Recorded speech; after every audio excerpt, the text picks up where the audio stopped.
Estimados alumnos, después de una ardua semana de trabajo, donde hemos visto cómo ir aplicando los conceptos que hemos ido pasando en el curso, y a lo mejor esta es la etapa más complicada. Porque una cosa es aprender de memoria, y otra cosa es hacer los ejercicios, y otra cosa es aplicar. Y cuando aplicamos es cuando los principios de economía son los que tenemos que tener en consideración. ¿Qué vamos a ver ahora? Ahora vamos a ver, les voy a pedir que cuando me manden el test, le pongan su número de celular arriba, de uno de los dos por lo menos, de forma de poderlos llamar y hacer las observaciones personalmente para efectos de que la comunicación sea más fluida y poder prepararse para hacer el trabajo de lo que vamos a ver hoy día. ¿Qué vamos a ver hoy día? Hoy día vamos a ver el segundo componente del proyecto, que no es otra cosa que el estudio técnico, que es el segundo capítulo componente. ¿Cuáles son los objetivos de este componente? Los objetivos, así como el anterior, tenía como objetivo calcular los beneficios y calcular y valorizar los costos de comercialización. Aquí vamos a ver cuáles son los costos de la producción. Ahora, siempre que estamos hablando de costos, vamos a volver a la función del queque que vimos en la primera clase. Es decir, ¿estamos hablando de costos de inversión o estamos hablando de costos de operación? ¿Cuándo definíamos cuando era una inversión? Cuando incrementábamos el stock de capital del inversionista. Si no, no. El inversionista puede ser universidad, el inversionista puede ser un particular, el inversionista puede ser el Estado o un conjunto de aquellas cosas. Ahora, o una familia, como ustedes quieran. Ahora, estudio técnico. Este es el tema de hoy día. ¿Qué vamos a ver en el estudio técnico? ¿Qué tenemos? ¿Cuál es la anatomía de un estudio técnico? ¿Qué lleva? ¿Qué le lleva, como decimos aquí en Chile? ¿Ya? Primero, de que depende. Lo primero que vamos a decir, vamos a escribir la tecnología. ¿Qué es la tecnología? Recuerden que la función de producción vimos que los recursos del conocimiento o tecnología eran la receta, es decir, cómo vamos a producir. Por lo tanto, lo primero que vamos a decir en este capítulo es con qué tecnología vamos a producir, es decir, cómo vamos a producir en forma artesanal, en forma mecánica, en forma eléctrica, en forma digital, etcétera, o combinaciones o química o combinaciones de todas aquellas cosas. Porque hay distintas tecnologías para hacer las cosas. ¿Ya? Ahora, ¿qué vamos a describir la tecnología? ¿En qué sector económico estamos? ¿Cuál es el nivel de la tecnología? Si es alta tecnología, baja tecnología, entre más artesanal y más digital, en el transcurso del tiempo usted hace una descripción. Y después, el tipo de proceso y un diagrama de bloques. ¿Qué es el tipo de proceso? El tipo de proceso es si es un proceso mecánico, químico, en línea, digital, satelital,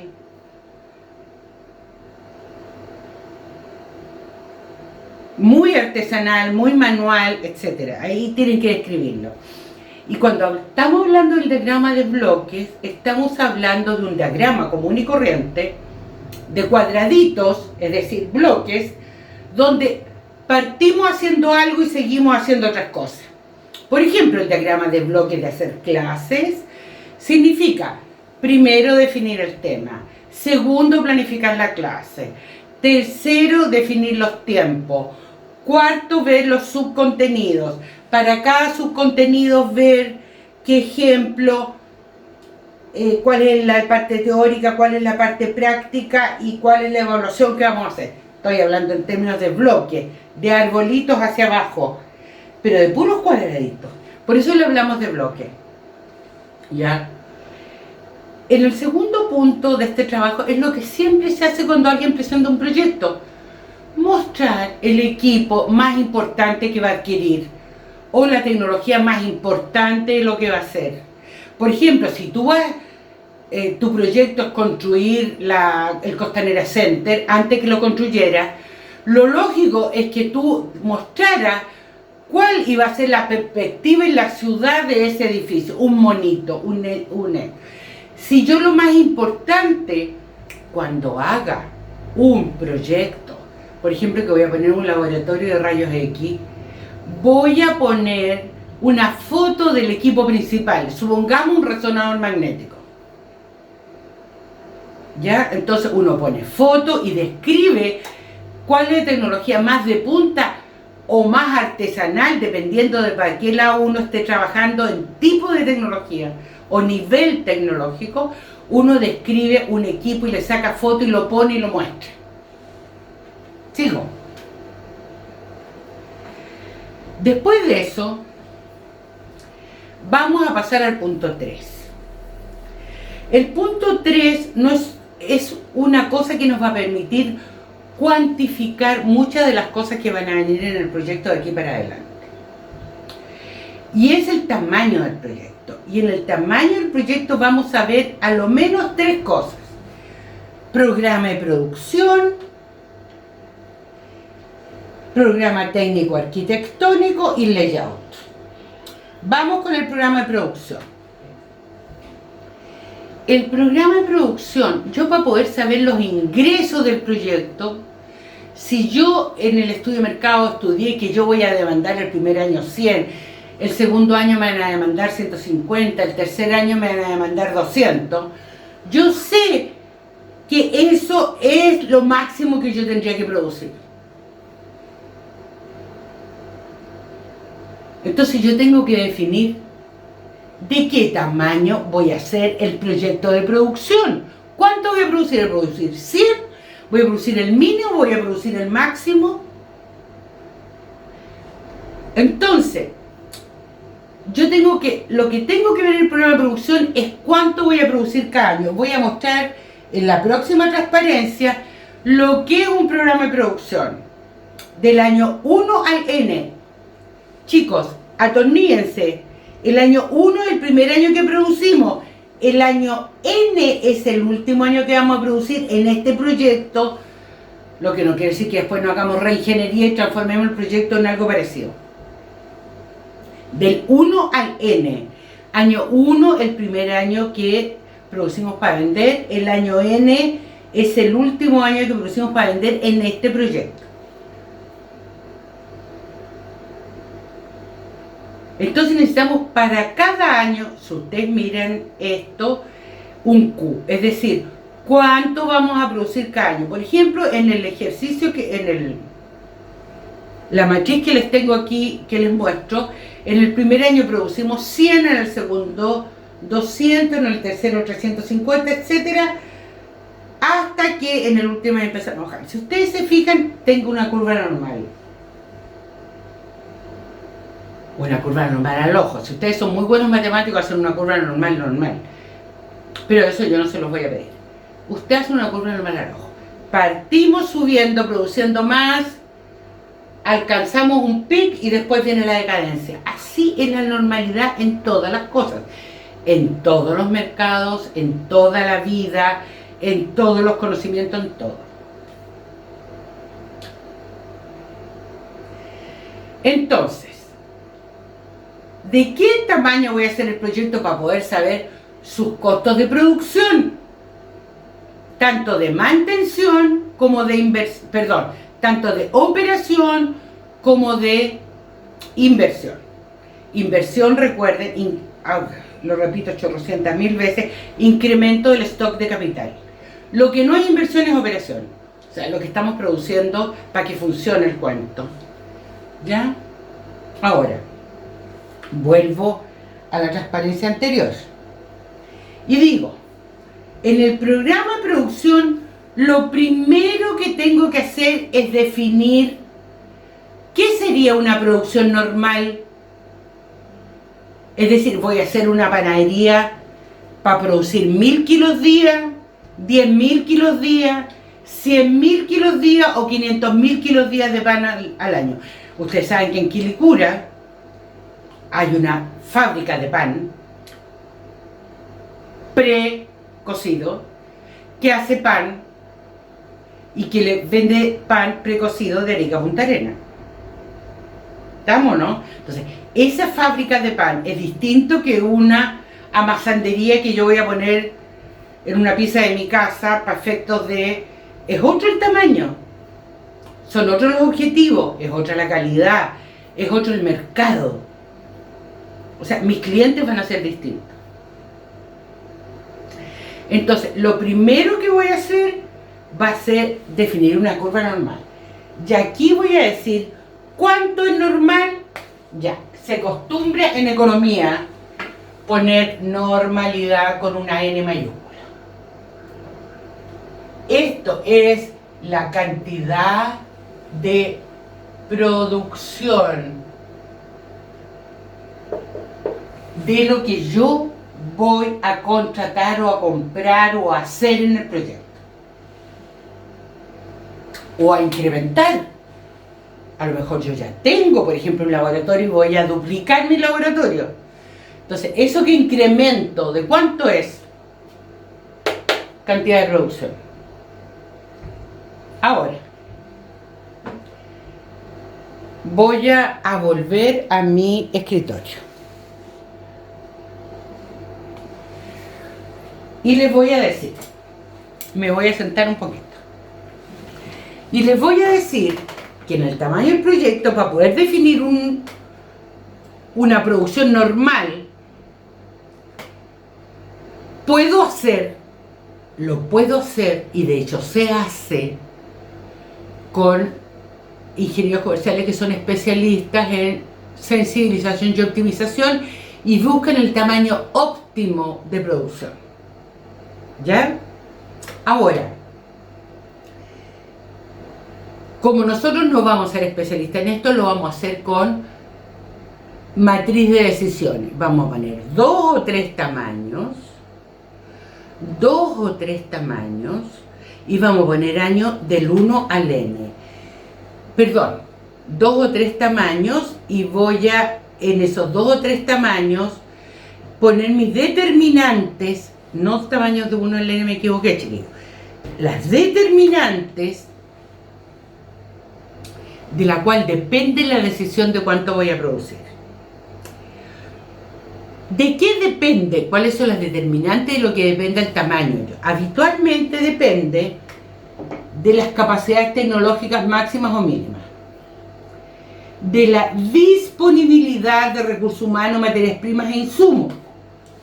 Yo he conocido proyectos preciosos para hacer juguetes de madera de una empresa alemana en Curanilahue, cuando Corfo abrió y construyó un parque industrial, y resulta que no se pudieron venir a instalar porque no había madera disponible. Usted mira, pero esa zona está llena de madera, sí, pero está toda vendida, y está vendida para la celulosa. No hay madera como para hacer juguetes de madera, no están disponibles. Y traerlos de otra parte era muy caro, por lo tanto fue un proyecto que hubo que desechar porque no había disponibilidad de materias primas. También necesitas recursos humanos. Si yo quiero hacer, por ejemplo, un instituto Super Millennium o del Trimillennium, preparándonos para el Trimillennium, sobre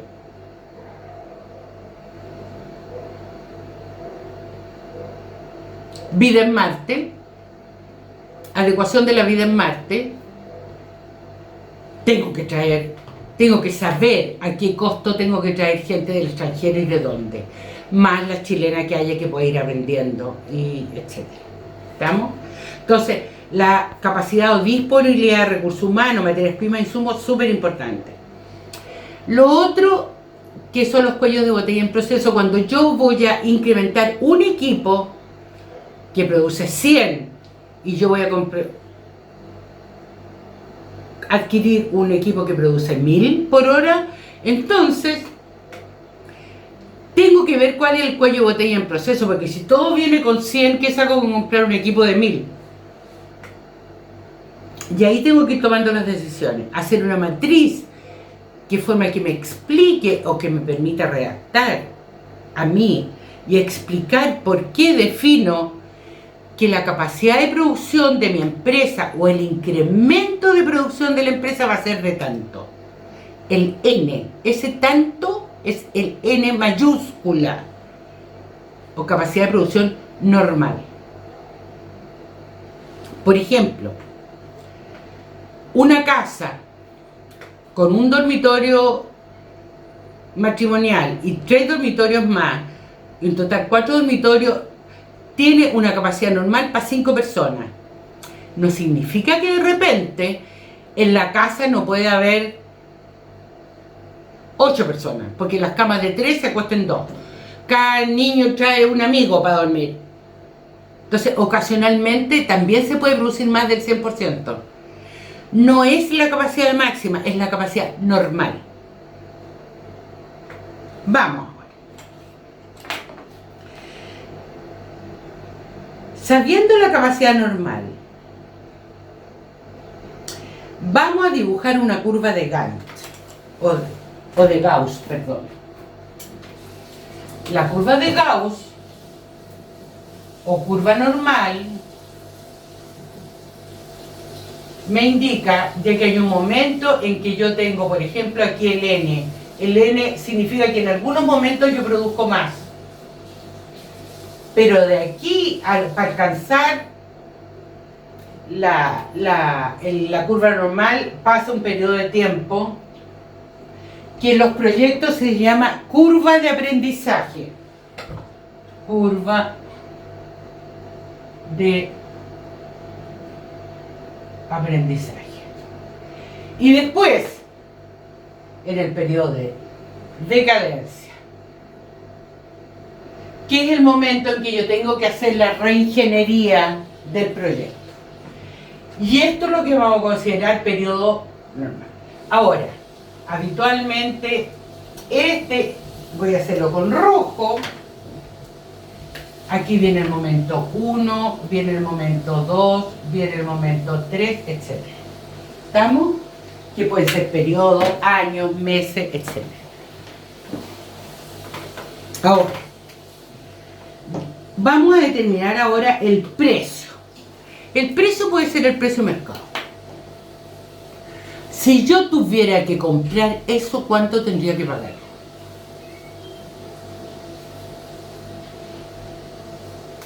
O cuánto es el precio equivalente, por ejemplo, que algo produzca un daño y yo voy a evitar ese daño.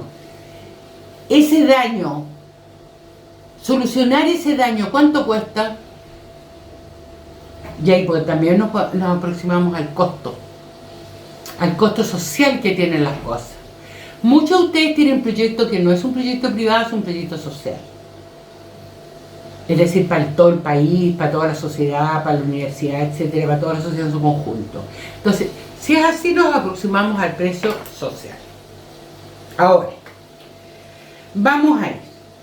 Vamos a hacer ahora con el precio y con la cantidad normal, vamos a hacer la matriz del programa de producción, que lo tenemos en la próxima página. Las columnas van de 1 a n. Las filas van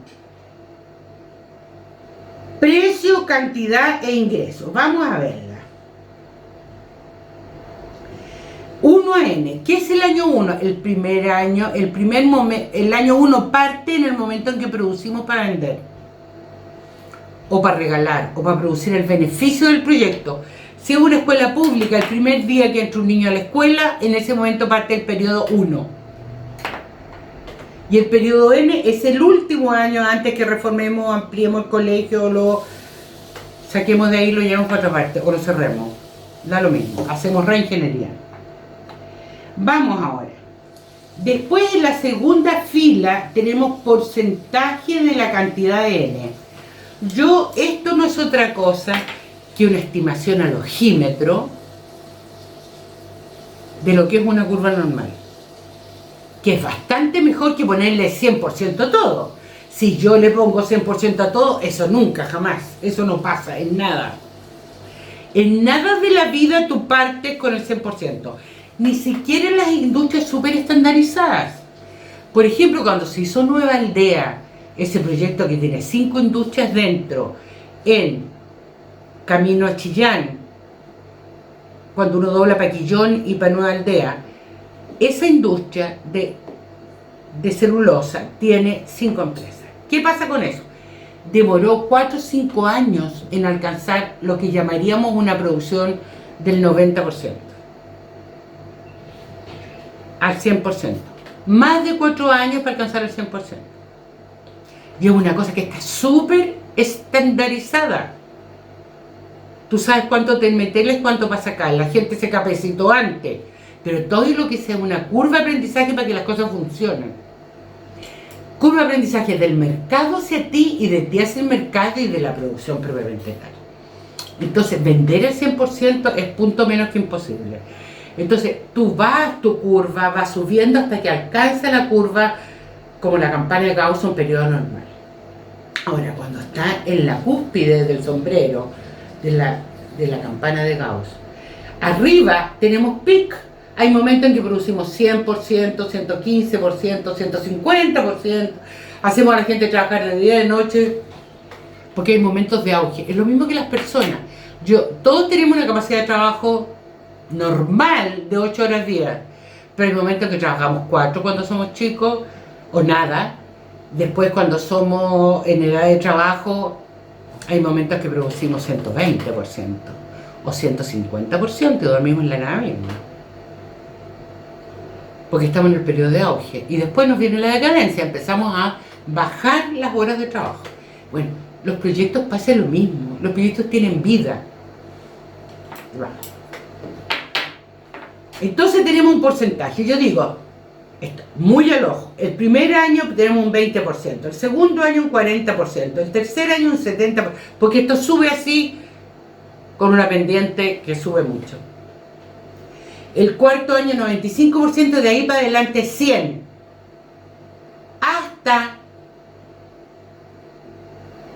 N menos algo, N la vida útil. Acuérdense que dijimos que N minúscula es la vida útil del proyecto. N un 60%, N menos 1 un 80% y a lo mejor N menos 2 un 90%, no sabemos, porque tenemos puntitos adentro que no sabemos. Pero en el medio tenemos momentos en que tenemos 115, 120, 140%. Le sacamos todo el provecho al proyecto. Vamos a la segunda fila. Precio. Jóvenes, esto me lo van a entender como dogma ahora, porque más adelante lo voy a ir explicando cada vez un poquito más. El precio es el mismo del año 1 al año N. ¿Por qué? Porque yo estoy evaluando el valor de hoy día. Para adelante, desarrollo de la imaginación nomás. Y si no pasa, entonces yo evalúo con los antecedentes que tengo hoy día. Y los antecedentes para atrás pasó la vieja. Y para adelante no sabemos. Esta es la tecnología que hay hoy día. Esta es la relación entre precios que hay hoy día. Por lo tanto, todos los precios, tanto de ingresos o beneficios, hoy día que le estoy poniendo aquí yo 100, como los precios de los costos son a precios de hoy. Si tengo precios de más atrás, de más adelante no voy a tener, los traigo, los precios los actualizo a la fecha actual. Les agrego el IPC hasta que llego a los precios actuales. Siempre trabajo con precios actuales. ¿Estamos? Entonces, en este ejercicio que yo les tengo aquí, les digo, mira, el precio es de 100. ¿Y es 100 cuándo? Para todos los años. Porque de esta información para adelante, todos los presupuestos que hagamos los vamos a después poner en una gran matriz que se llama flujo de caja, que es donde vamos a calcular después de ahí indicadores si nos conviene o no nos conviene hacer el proyecto. Entonces, esta es una preparación para el cálculo de los ingresos o beneficios del proyecto. Si tenemos más de un producto, hacemos más de un programa de producción. Si tenemos un solo producto, hacemos un solo programa de producción.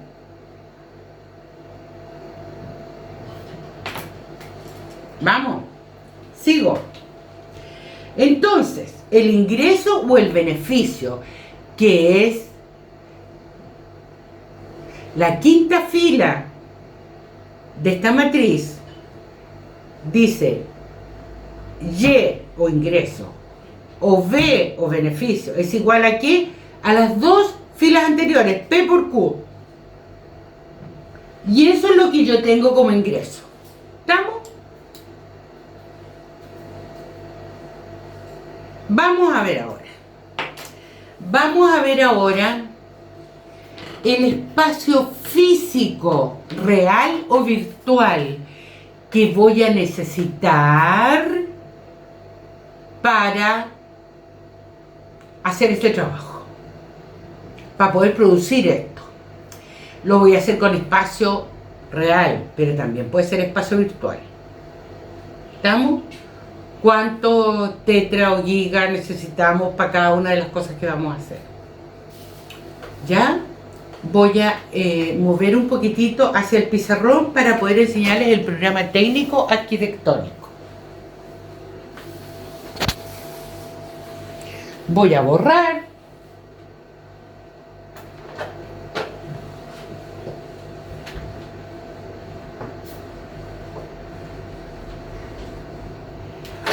El programa técnico arquitectónico es de lo que son especialistas los arquitectos en el terreno físico, o los ingenieros de informática en el terreno virtual. Pero ellos van a hacer las cosas de acuerdo a lo que nosotros necesitemos. Entonces, esta parte preliminar del programa de producción, es decir, del programa técnico arquitectónico que vamos a necesitar para el programa de producción, es cuánto espacio necesitamos para una producción normal, para el N. De aquí para adelante vamos a trabajar con el N. Sigo y digo, ¿qué es un programa de producción?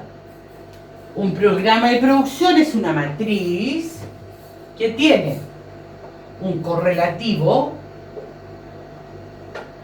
un ítems o rubro o tipo de espacio. En este caso, este ítems es el espacio. Voy a tener la cantidad de espacio que necesito de ese tipo. Después voy a tener los metros cuadrados de cada uno. Y aquí voy a tener el total en metros cuadrados. No quiere, porque a lo mejor hoy día se usa mucho, que los espacios que yo necesito son espacios abiertos, pero por lo tanto si necesito meter 50 personas tengo que saber cuánto espacio necesita cada persona. Si voy a hacer un taller con tornos, necesito cuánto espacio requiere cada torno, lo que no significa que le ponga paredes de divisoria. A lo mejor no. Hoy día se usan mucho los espacios abiertos, pero eso no significa que yo no necesite una cantidad de metros cuadrados para poder funcionar. ¿Con qué voy a hacer el ejemplo? Con una casa, para que podamos aprender. Lo más simple posible. Una casa o departamento para una familia compuesta de 4 personas, una pareja más 2 niños de edad media que están en el liceo, porque los requerimientos cambian. ¿Estamos? ¿Qué voy a necesitar? Primero, una entrada, un hall de entrada. ¿Cuántas entradas necesito? Voy a hacer una cosa fabulosa. 2 entradas, una por atrás y otra por adelante. Metros cuadrados de la entrada, 5 metros cada una. 2 por 5, 10 metros de entradas. Voy al correlativo, el 2. Después de entrada, ¿qué tengo? Un hall de distribución o recepción.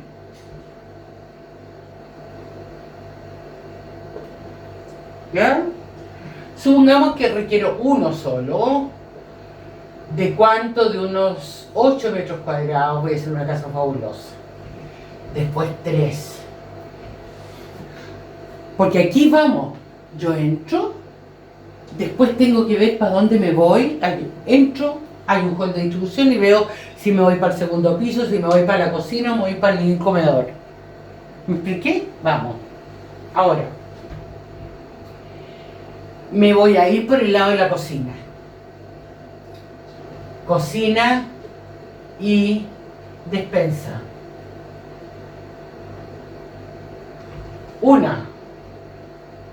16 metros cuadrados. 4.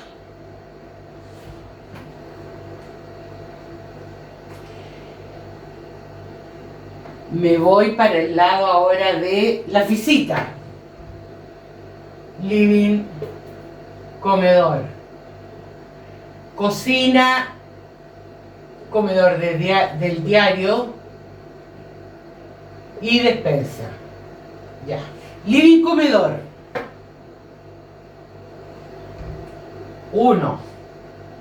24 metros cuadrados. Vámonos por el lado de la otra función que hace una familia, que es descansar. Vamos, dormitorios y baños. Dormitorios para los 2 niños, 2, ¿de cuánto? De 20 metros cada uno, 40. Baños para ellos, un baño de 8 metros, 8. Ahora me voy 7. Dormitorio con baño para el matrimonio. 1 metros 30. Ya, voy a llegar hasta aquí nomás porque puedo seguir, puedo poner escritorio, si la gente estudia, necesita a lo mejor necesitamos una biblioteca y sala de estudio, etc. ¿Vamos? Entonces, ¿cuál es la cantidad de metros? Entonces, este va a ser un subtotal. ¿De qué? De espacio útil. Espacio útil. Porque también necesitamos pasillos de comunicación, necesitamos muros que también van a ocupar espacio. Entonces, 8, 18 y 8, 26. 2, 3, 4, 5, 6, 10, 13. Es una casa de 136 metros cuadrados útiles. ¿Vamos? Metros cuadrados útiles. Ahora voy a seguir y para eso voy a borrar. ¿Dónde dije? Aquí. Voy a seguir. Esto es lo que son los espacios interiores, pero todavía no tengo los metros cuadrados de construcción. Tengo solo los espacios internos. Entonces pongo espacios útiles.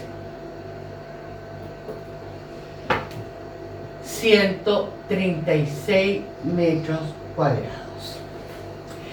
Tengo que poner aproximadamente a nivel de perfil.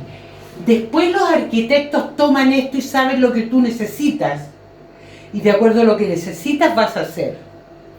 20% son 26, 27 metros cuadrados. ¿Estamos? Entonces, total, construcción principal.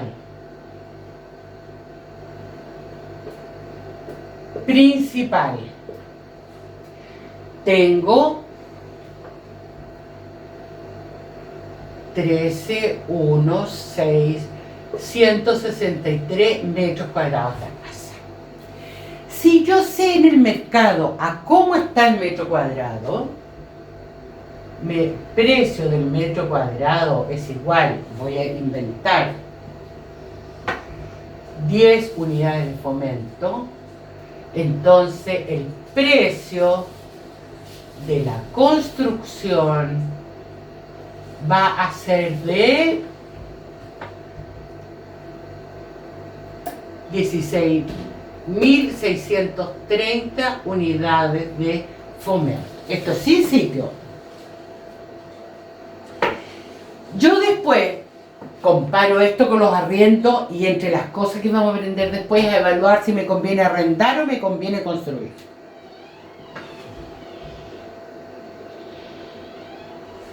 ¿Vamos? ¿Cómo vamos hasta aquí? Hemos aprendido a hacer el programa técnico arquitectónico.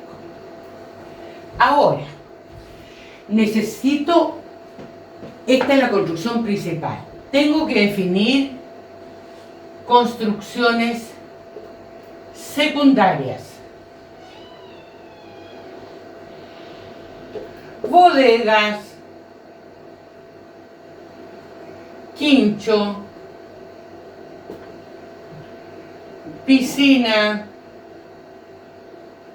etcétera. Y le doy los metros cuadrados a cada uno.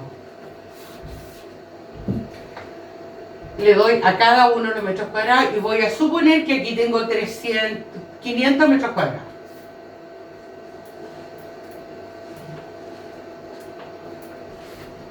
Supuesto.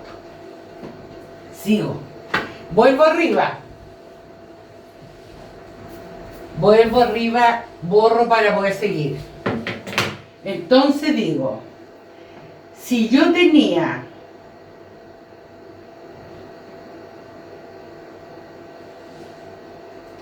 163 metros cuadrados más 500, necesito el espacio mínimo de terreno. Si es que fuera a hacer algo de un piso, obviamente aquí tengo un supuesto, voy a hacer algo de un piso, voy a necesitar 663 metros cuadrados mínimo. Entonces, si yo tengo después oferta de 3 sitios distintos, tengo que elegir, y ahí vamos a ver cómo elegir la localización. ¿Ya? Hasta aquí vamos.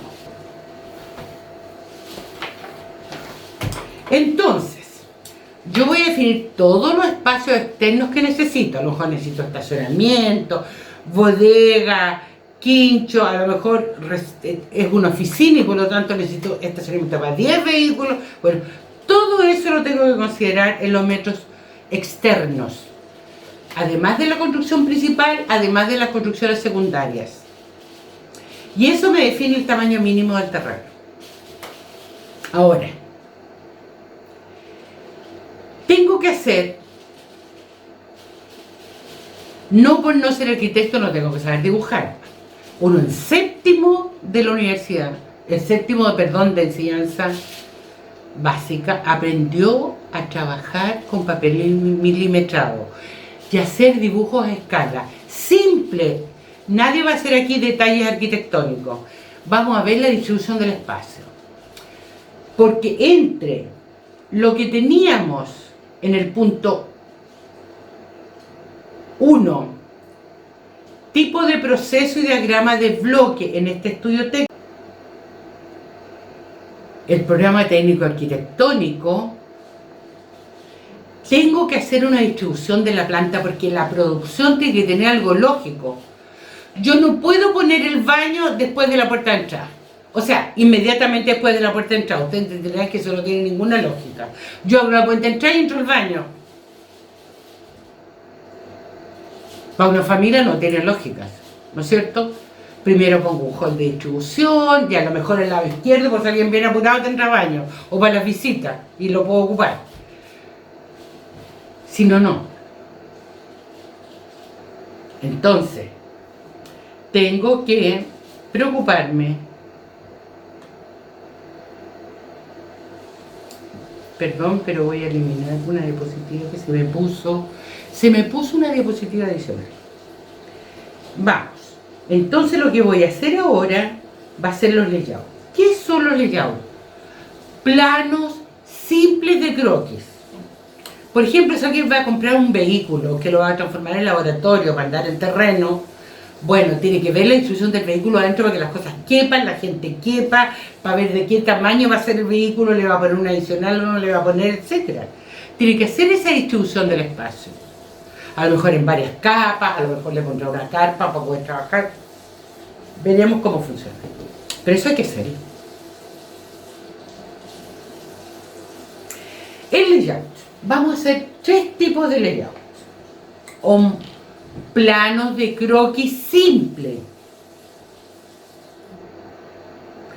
El primero, sobre el terreno, tipo que iríamos a comprar, cómo vamos a poner o dónde vamos a poner la construcción. Y dentro de la construcción, si es primer y segundo piso, haremos 2, y si no, haremos 1 nomás. ¿Cuál es la distribución de los espacios?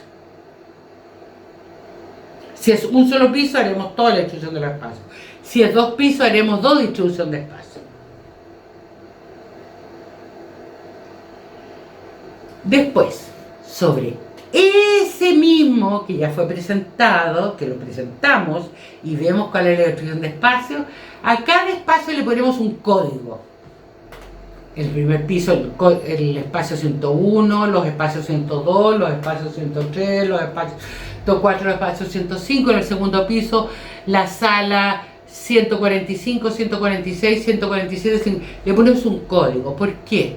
Porque después en cada espacio vamos a ver qué equipos y equipamiento tenemos que comprar para tener. Y menaje. ¿Dónde? ¿Dónde lo vamos a poner? Porque nos tiene que caber.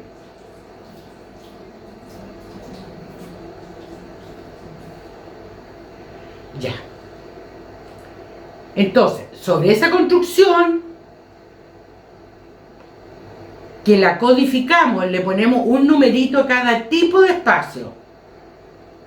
Por ejemplo, tenemos 3 dormitorios, los 3 dormitorios son 102, y el otro dormitorio 103 y el otro dormitorio 104.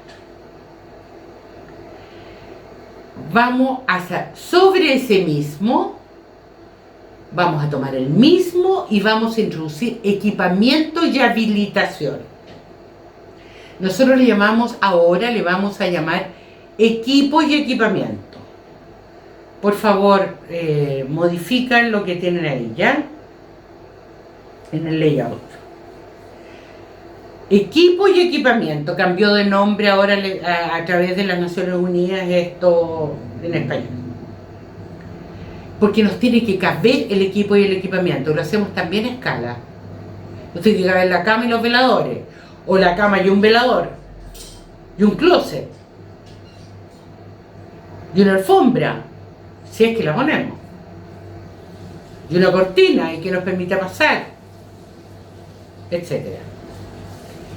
Y a este B, a este layout tipo B, le vamos a agregar personas. ¿Qué personas? Las personas representadas por flechas, donde las personas se mueven para ver que quepan, que puedan trabajar. Porque la verdad es que uno encuentra sistemas, como de repente en el sector público, donde las oficinas son tan chicas que hay 10 personas adentro.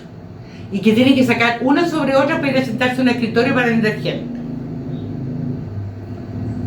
¿Estamos? Y eso obviamente dificulta la productividad de las personas. Entonces tenemos 3 tipos de layout: el de construcción, el de introducción, equipamiento y habilitación, y el de personas. Sigo. Ya sabemos más o menos, vamos a ir al tip, sabemos más o menos qué vamos a producir, en los tiempos que vamos a producir, con qué tecnología obviamente, porque eso depende de los costos. Ya sabemos más o menos si necesitamos un espacio real o virtual, y ese espacio cómo debe distribuirse, por lo tanto, ¿dónde nos vamos a instalar?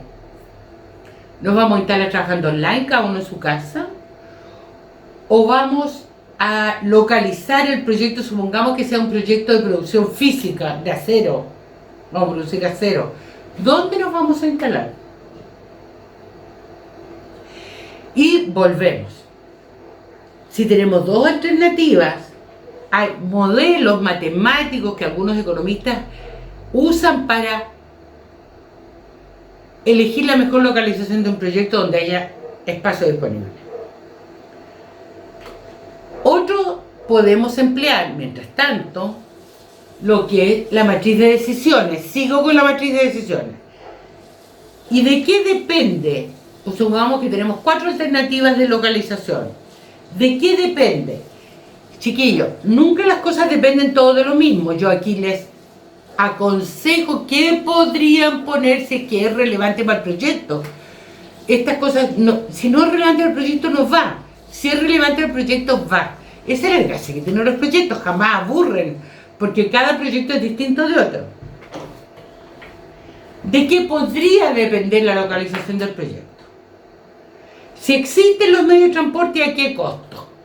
¿Para transportar qué? Las materias primas, para transportar el producto, para transportar el recurso humano, etc. ¿Hay disponibilidad de recursos humanos? ¿Cómo son los factores ambientales? ¿Qué te acepta la sociedad y qué no te acepta? Costo y disponibilidad de los terrenos. El valor del terreno es una cosa importante, obviamente. Topografía de los suelos. Necesito un suelo parejo, necesito un suelo para producir tomate, pero el terreno es vegoso, lo tengo que arreglar. ¿Está disponible? ¿Tengo disponibilidad de suministro o tengo que hacer instalaciones especiales de agua, de luz, etcétera? Disponibilidad para eliminar los desechos. ¿Cómo lo haría? ¿A qué costo? Si es accesible para la clientela o no es necesario que sea accesible para la clientela. Con todo esto es una tabla multicriterio o tabla de decisiones como las pasamos en una clase anterior y avanzamos.